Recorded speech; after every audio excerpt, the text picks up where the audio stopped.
Okay, so It's I just okay. want to, Adapt, overcome. yeah, I just want to like give a really quick intro and background just to brush up for anybody that's joining. So, Go for welcome it. to our session of Ask a Specialist, and I'm Lauren. I'm the founder of The Natural Nipple. I'm so excited to be hosting Ana today, who's a lactation consultant, a mom of three. She's actually started a global movement in terms of talking about body positivity postpartum, and that actually like spawned her on to starting this brand of apparel that makes breastfeeding accessible and fashionable. So I would just love for everyone who joins us for the next half hour to drop in any questions that you have regarding, if maybe you're an expecting mom, you don't know what this body transformation process is going to look like. We're going to chat all things that are sort of taboo and stigmatized. But in the meantime, I would just love to give the floor over to you so you can kind of retell your story of how you started Orolait, like what inspired you. Sure, no problem. Well, again, thank you so much for having me. Thank you. And well, one thing started another. First, I started Power to Prevail 5 years ago after overcoming some body image issues that I really felt were holding me back from being able to live my own authentic life. And of course, that came as a result of hitting rock bottom emotionally. So I just wanted to share the whole story. And the first thing I talked about were my body image issues. And that story, that one story, resonated with so many people that we just kept talking about it. Because, of course, it was something that I thought I was experiencing all by myself and nobody else was having this problem. But we built this community of Power to Prevail around that. Mm-hmm. Then, 2.5 years ago, I had my third child and really was given an opportunity to experience post-pregnancy in the way I had healed myself to. And I was ready to just spoil myself rotten with the things that were going to make my breastfeeding journey easy. And one of those things being swimwear. But Mm-hmm. when I looked, what I recognized very quickly was there really weren't a whole lot of options. There was not a lot of size inclusivity. There was not a lot of diversity. And the marketing continued to shame moms for the bodies that they had naturally. And Mm-hmm. so I created Orolait as a lifestyle apparel brand for breastfeeding mothers because I believe it's important to have the resources, both in education and physically, so Mm-hmm. that you can do all the things that you're going to do and not be hindered just because you don't have an article of clothing that's going to make it easy for you. Yeah. Because any breastfeeding mom knows that they look at their closet and they choose based on how easy it is to get to their boob. Yeah. And it's just so frustrating because you just don't have a whole lot of options. And again, that becomes a hindrance on a variety of levels, right? Because moms are not staying home just feeding their children. They are going out, they're going to the beach, they're going to the park, they're going hiking, they're going to their jobs Yeah. in corporate, settings, and they just need the basic of support, and we can't find that. I think that this is like what is so inspiring about your journey because not only are you taking a societal norm that really needs to be changed, like, first of all, just embracing the skin that you're in and this really dynamic evolutionary process, right? Like, our bodies expand and hold this new life, and like, this is how we continue on as a species. So it's just amazing that you're creating a culture around really like accepting those changes and learning how to be dynamic because I can imagine, so I'm just going to play the role, I don't have children myself, of like what that kind of would feel like. Okay, you're expecting this new life, your body's growing, I have no idea that there's not even going to be clothing to kind of like meet my needs, let alone like what is my sex life going to look like? Am I going to be, you know, confident? Am I going to be accepted? Can you kind of like walk me through after post birth what Oh that gosh. felt like for you and how you dealt with Oh, well, the first two times I did not deal with it very well. So seeing my postpartum body came as a shock to me. I was genuinely shocked. I remember very, very vividly standing in front of the mirror, staring at my son, just thinking I just did this most miraculous, beautiful thing. He's perfect. it? But I was confused by what I looked like because everything was sort of still swollen. My breasts were swollen. They hurt. your areolas tend to be darker, bigger. Your stomach is still, you still have quite a belly. There's post birth bleeding, right? So it's like you're having the heaviest period of your life. Mm-hmm. You're in a diaper. And it's jarring. It's jarring because that's not the image of post birth that we have ever been shown. We just, we see this mom glowing and holding her baby and looking all well and put together. So it was really like, oh my gosh, this is now going to be me forever. Mm-hmm. And then, of course, in that moment, you're like, how could you possibly be thinking about how sexy you are or how people are going to see you? But those are the things that do come flooding into your mind. And navigating that becomes very difficult because Mm-hmm. you don't feel you could talk to anybody about it because the way that you feel is you are the only one that failed to bounce back. Yeah. Like exactly like you said before we got cut off. Like when you went to look for a swimsuit so you could Yeah. enjoy moments with your family on your weekends because you're an executive.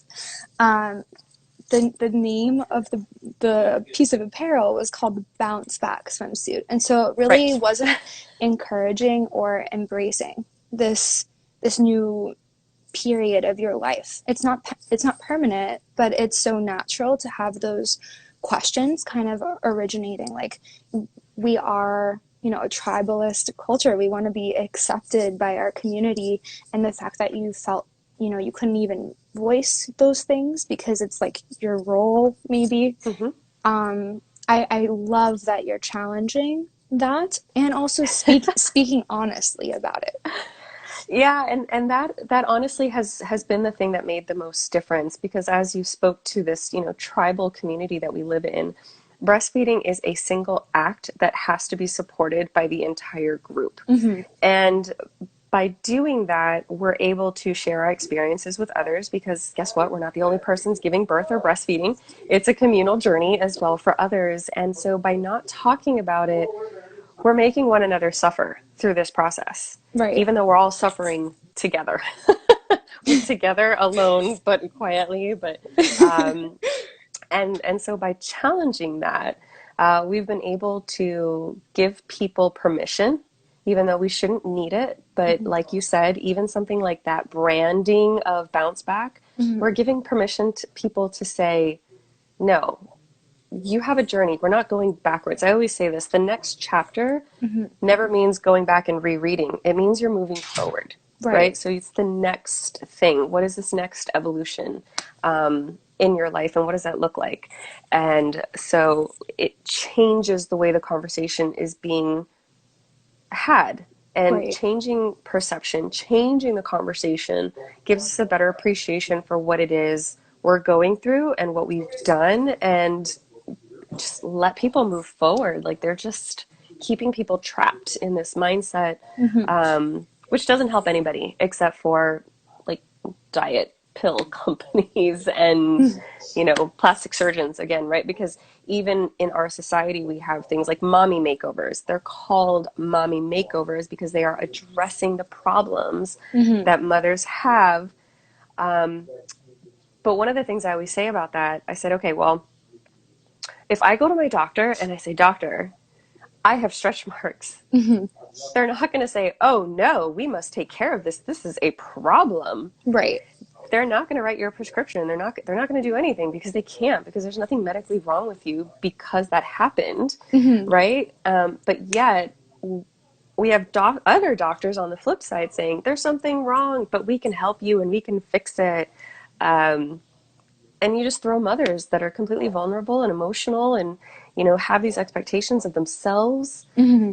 and we're just throwing them into the middle of all of that, and it's been incredibly unfair, and to me it's unethical. Yeah. So I'm just saying, hey, you know what, you can have that conversation, but I'm going to have this one over here, and we'll see who's better off. Yeah. And I just want to circle back around because you said something really powerful, Anna. It was, you realized in this journey like, how much marketing influences our perception. And so I love that you have stimulated change by deciding, I'm going to be a different kind of founder. I'm going to be a different kind of executive. This is the real life, raw experience that I had. And I want to change the conversation and the language that we're using to address our postpartum bodies. Um, I want to touch on a little bit about sexuality, like after the newborn is there. Um, like in the future, I think that that would be a huge unspoken thing. Like you can't really like call up your friend and be like, hey, you know, I don't feel hot today. Like I'm really I'm really struggling to like change things up because there's a screaming baby, and also like I just don't feel 100% great about the change in my nipples. And so like how are you addressing these sort of topics? Because I think by actually normalizing it and helping women embrace their body as it is, you can contribute to connectivity and intimacy. Because I mean, how much of that is already in our heads, right? Like if you feel great about yourself, if you feel like you've got it, I think that's going to play a huge role, right, in your Of course. connectivity with your partner. So, yeah, how has your conversations, maybe you have anecdotal experience, kind of changed the game for postpartum intimacy?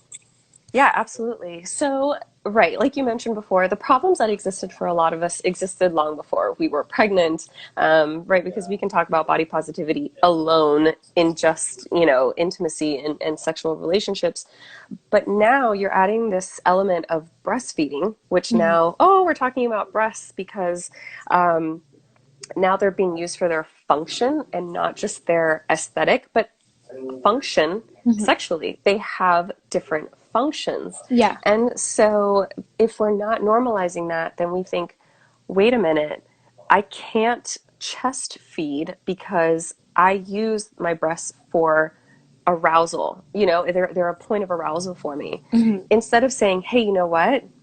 I can chew gum and drink soup and give kisses, and I don't think twice about that. Right. I don't think about how my mouth can also be for eating, but a sexual organ. Mm-hmm. We don't think twice about it. But when it comes to breast and breastfeeding, then it's like super taboo. Right. Then there are like literal logistical things. There are things now happening with your breast that you're just like, what? I actually was in this whole thread conversation with women who were talking about their partners and how during intercourse or intimate moments they began leaking. There was a lot of tension and squeezing, so breast milk was being, expressed out by accident, and how they handle that and how they manage that. And if you don't have a solid relationship, an intimate relationship, this is only going to exacerbate those things because you and your partner have to be able to address these issues when they arise. Even if it's something like saying, listen, before we get going, I have to go pump because I need to make sure that I'm completely drained Yeah. before we engage in something intimate.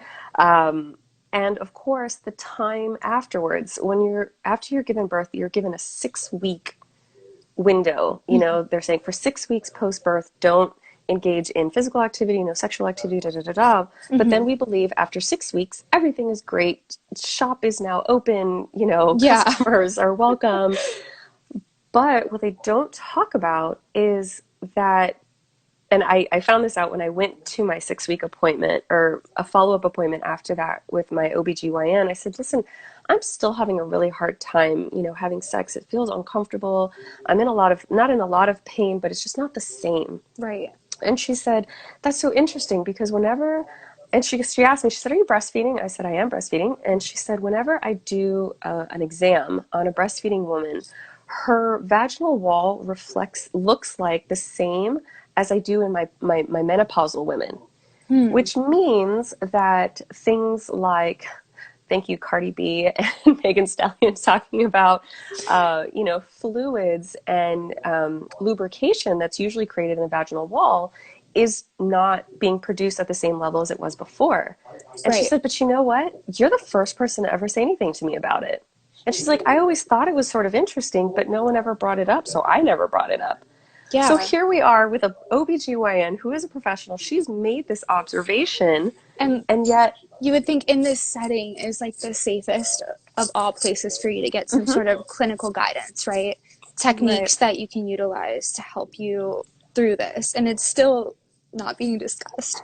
Exactly. Mhm. So when I heard that, I was like, great, I just need to buy some lube. I need to just go ahead and make sure that my partner knows I'm going to need a lot more stimulation before we get to the party. You Mhm. know, we got to pregame a lot more than we did before.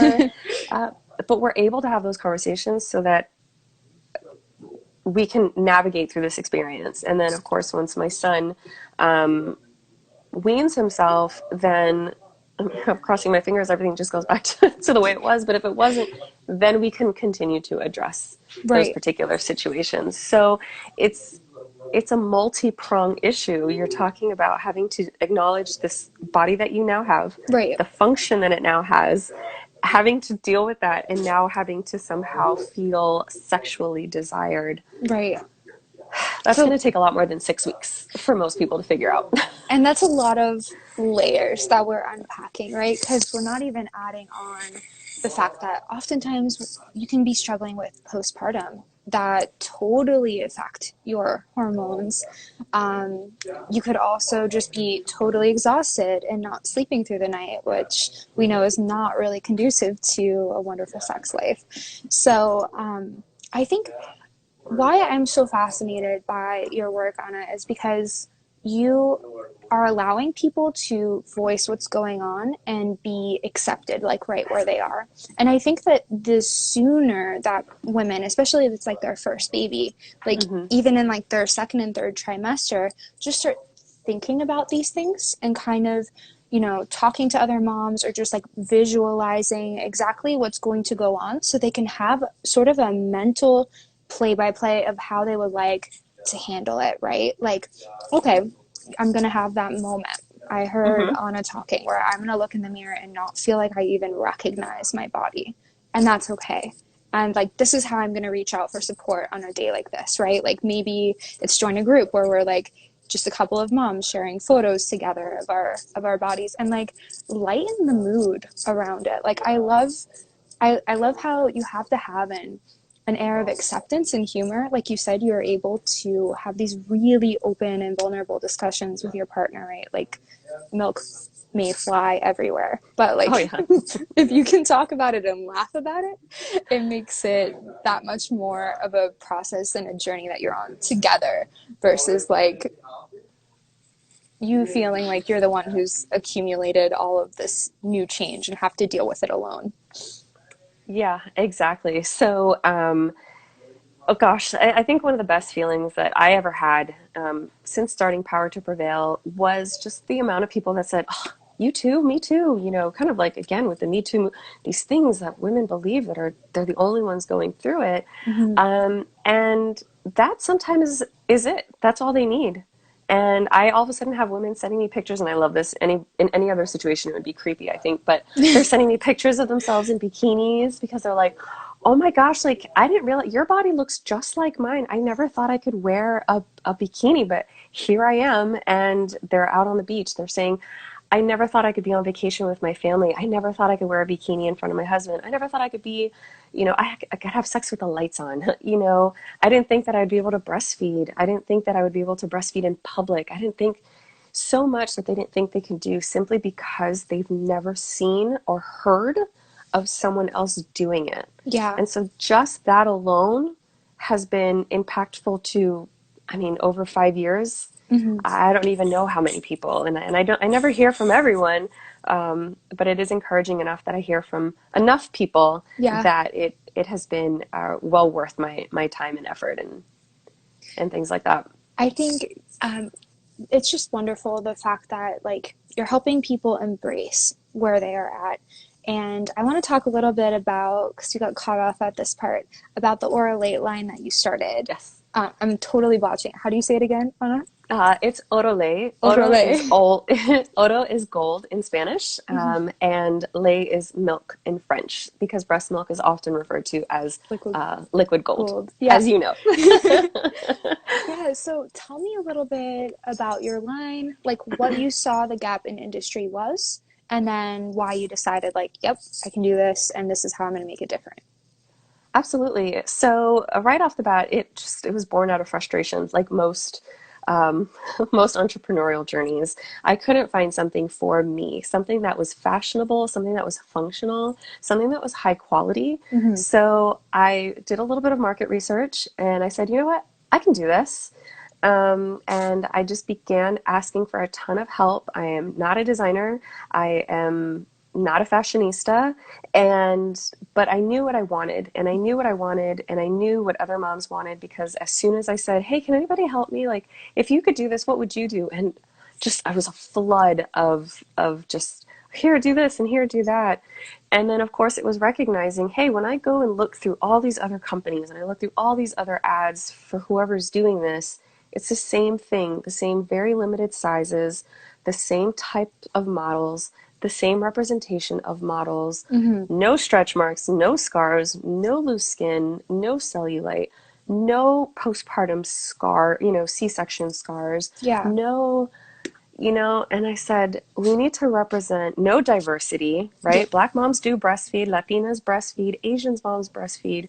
Um, and I said, not only are we going to create apparel, but we're going to create an entire new way to market to the postpartum woman, Yeah. person. We even try to be very inclusive in our language, Hmm. right? So, because we do more harm by excluding Hmm. than we could possibly do by including. And so we were dedicated to that from day one. I think that is so critical, right? Because you're setting the expectations and the benchmark is reality. And like getting people to be comfortable enough in their bodies to, you don't have to, you hide in your house. Like it's so okay that you are, functioning the way we've been evolved to function. This is actually a journey that should be celebrated and should be embraced. Like you are causing the human race to live on. Your body, those stretch marks are beautiful and have a purpose. And it doesn't mean that you can't, you know, feel uncomfortable as you're adjusting to them, right? But just kind of Mm-hmm. changing the messaging and making it like, no, this is a wonderful period and a journey, not something that you have to rush to bounce back from. And creating that visually in a brand, I think, has so much power to change actually societal norms surrounding the way people are treated during that process. Well, we certainly are trying to tackle that, just to say every journey is different, everyone is unique, and everyone is worth celebrating. Because education behind, even if in marketing, can be very powerful. We're celebrating not just newborn breastfeeding, but we're also celebrating extended breastfeeding, which we don't call extended breastfeeding, because yeah, women breastfeed until 4 years old, 5 years old, and there's no medical evidence that shows that that's detrimental in any way, only that it's actually, helpful in a variety of ways, but we just need to normalize that. So I'm just biting off the whole, just give me the apple. I'm not taking a bite. Just give it to me. I will do what I need to do with it. Yeah. Um, because it's just time and it's been going on for so long, even struggling within a breastfeeding journey. We try to talk about pumping, we talk about supplementing, and we do take the educational approach. So even our YouTube channel is dedicated to education, all that stuff. That's why it's called breastfeeding and all the ish that no one told us, because it is. And we are talking about all of these topics and just education, just stuff that we just are not told. Yeah. And creating like a movement where people feel supported through that.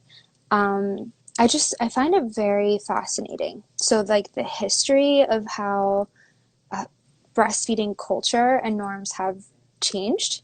And so I was reading this article this morning about how in like the late 1800s in France, it was so like um, inconvenient to kind of like have a child on you for like the first 6 months. Like women just didn't, upper class women didn't want to change their life. And it was so stigmatized to go outside and have this natural part of your body be exposed for the first 6 months. Like no one wanted to hide inside of their homes for 6 months. And so seeing these like changes in culture over time, where it was like totally functional, just something that you do when we're like nomadic, to, you know, now all of a sudden there's these new norms, and now we're kind of like breaking free from that, right? um I just, like I said, I'm just like really excited by what you're doing with Orolait. I want to know a little bit more about Power to Prevail and that movement that you started, and kind of like how you are approaching the subject of body positivity, and like what kind of conversations you're having in that forum. Sure. Well, Power to Prevail, I never even knew body positivity was a thing because remember, this is something that started 5 years ago. Yeah. So always honoring the fact that body positivity was a movement started by the fat positive community to say, hey, you know what? That's where it actually began, right? Mm-hmm. With those extremely marginalized.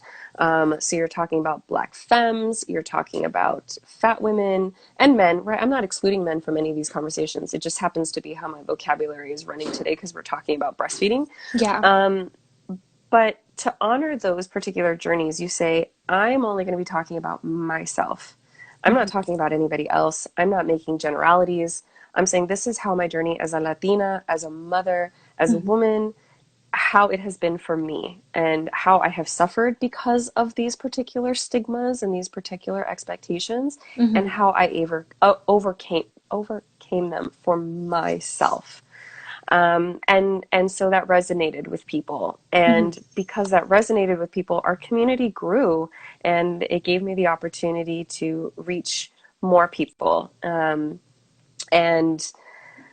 you know, body positivity, as we talk about it now in 2020, has changed dramatically because it has been commercialized. So Mm-hmm. now, you know, you are seeing very thin passing, sort of still neutral individuals saying, be positive, be body positive, love yourself. But there's still an element of like diet culture. There's still an element of like perfection culture. Mm-hmm. Instead of saying, no, no, no, no, no, no, no, no, no. It's Mm-hmm. as you are right now, in this space, in the journey that you're in, whether you are just completely screwing everything up or Mm-hmm. you just feel like you're screwing everything up, that doesn't exclude you or preclude you from self-love. You can Right. love yourself through really horrible situations, um, because nothing takes away your self-worth. But Right. if we tie our worth to other things, right? Like what our size is, what we look like, how many people like us, all these external factors, Mm-hmm. then we lose out on that. But it's about continuously conversation inward. So I try to Right. challenge ideas, right? So when we talk about stretch marks, for example, I said, you know, they're always villainized, but could you imagine if we didn't have stretch marks, what that actually would mean? That means your skin would just be like ripping apart because it's just growing so fast that your Yeah. body like can't keep up with it. So how cool is that you have this like second layer of skin just hiding, like waiting that if it like needs to like pop out, that it'll like pop out for you and be like, I got you, I'm gonna hold you together, Yeah. you know? That you have scars, but like if you didn't have scars, that just means your body would just like remain this gaping wound, you know, Yeah. oozing all over the place. But instead, it's like, we got you, we're gonna fuse together, we're gonna hold her together.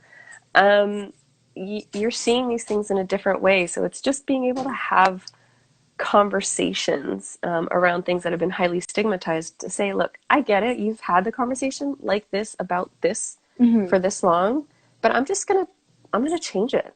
I'm gonna Yeah. change the conversation. You know, people, and I do follow a lot of, you know, body positive accounts that I just love so much. And one of my favorite things was, you know, to say, you know, fat is beautiful and fat is this. And they're like, look, fat is fat, bro. Like, why are we trying to like romanticize it in any way, good or bad? It is what it is. I'm saying outside of this descriptor, Right. I still can love who I am.